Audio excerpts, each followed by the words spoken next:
Hermanos, hoy es un buen día para hacer una pequeña reflexión sobre lo que es la libertad humana. ¿A qué me refiero? Libertad humana porque nosotros no estamos enteramente condicionados por las circunstancias. Es muy hermoso lo que plantea, por ejemplo, un Tomás de Aquino, cuando dice que evidentemente nosotros tenemos muchos condicionamientos. No lo podemos todo. El primero de esos condicionamientos es nuestra propia naturaleza, es decir, lo que somos.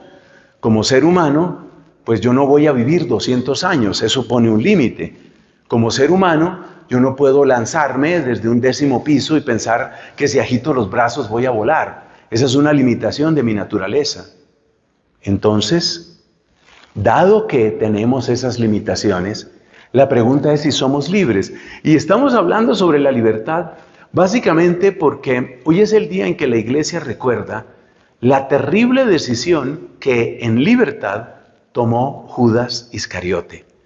La decisión de entregar a Cristo, de traicionar a Cristo. Entonces, sí, cada uno de nosotros tiene condicionamientos.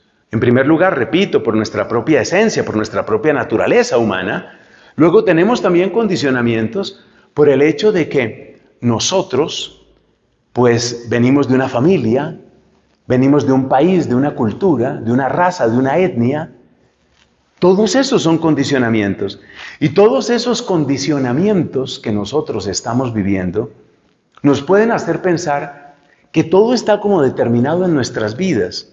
Y de hecho hay personas que han hablado de Judas Iscariote simplemente como una persona que estaba condicionada por las circunstancias o que estaba condicionada por una especie de predestinación para pecar. La frase que encontramos al final del Evangelio de hoy, que es tomado de San Mateo, cuando Judas le pregunta directamente a Cristo, ¿el traidor soy yo? Y Cristo le responde, así es como tú dices. Entonces alguien podría pensar, él no era libre porque había una especie de predestinación para el pecado. Son temas muy profundos, pero sigue acompañándome y vamos a reflexionarlos porque son temas que nos interesan mucho. Entonces, primer punto, libertad humana sí hay. Que hay una montaña, que hay una gran cantidad de condicionamientos, que nuestra rendija de libertad es pequeña, eso es cierto, pero existe. Y en esa rendija de libertad existe la posibilidad. Existe la posibilidad de elegir. No puedo elegir infinitamente. No puedo elegir saltar del 10º piso de un edificio y salir volando. Eso no lo puedo elegir. Pero yo sí puedo elegir, por ejemplo, si eso es lo que me conviene o lo que no me conviene. Y en últimas, puedo elegir si eso lo deseo o no lo deseo, aunque me vaya a suceder.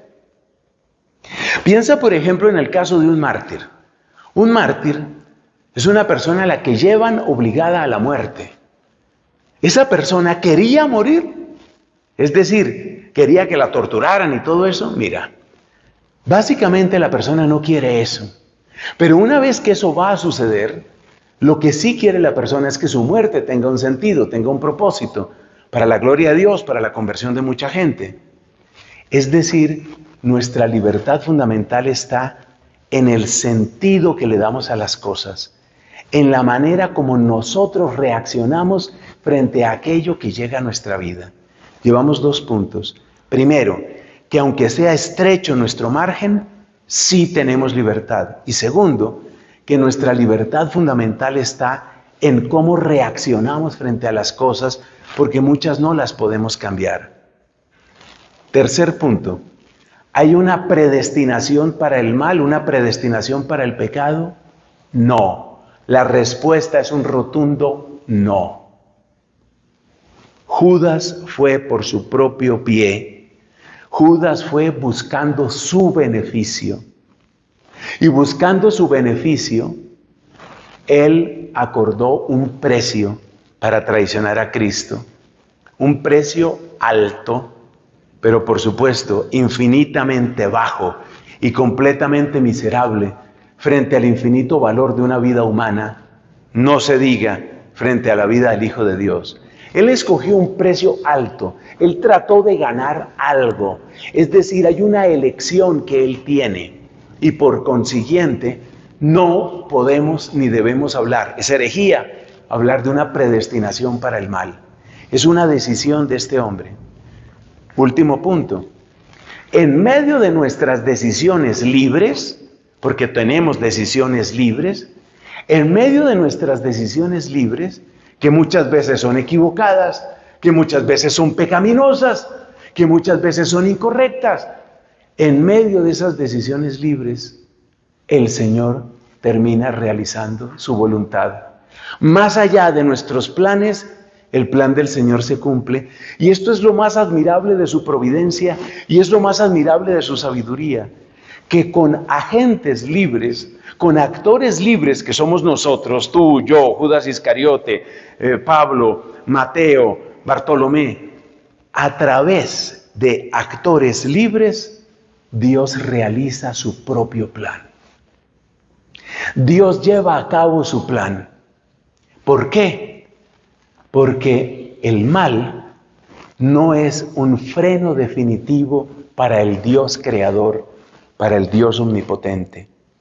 Es decir, que a través de traiciones, como en el caso de Judas, a través de traiciones, a través de mentiras, a través de engaños, a través de codicias, Dios no detiene su plan.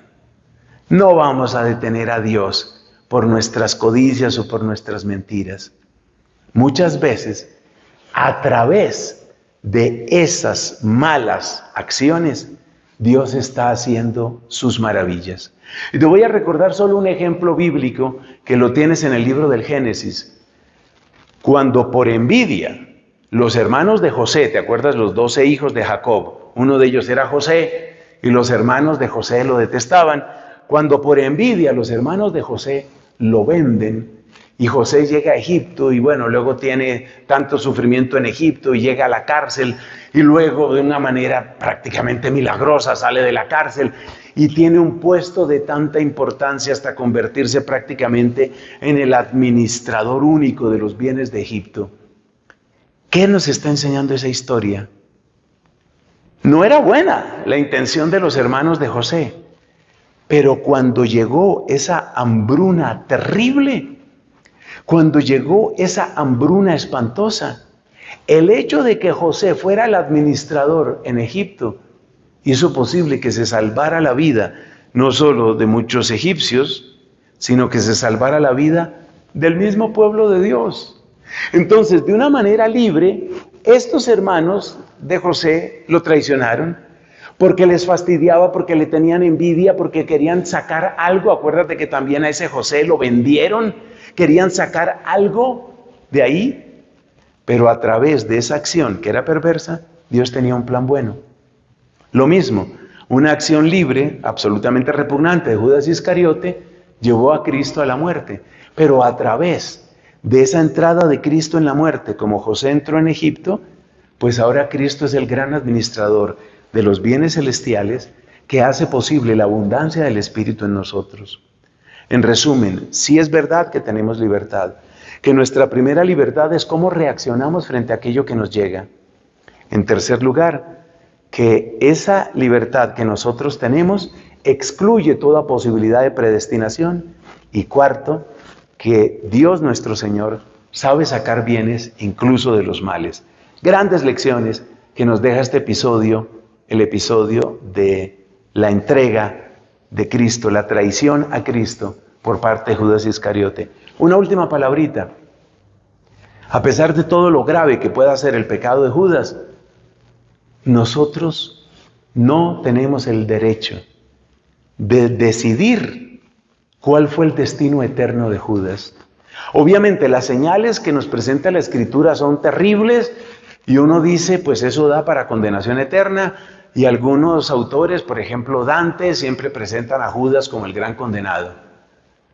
A nosotros, individualmente considerados, a nosotros como iglesia no nos corresponde eso. Nosotros el juicio se lo dejamos a Dios. A nosotros nos corresponde trabajar por difundir la buena noticia y por supuesto orar por todos, vivos y difuntos.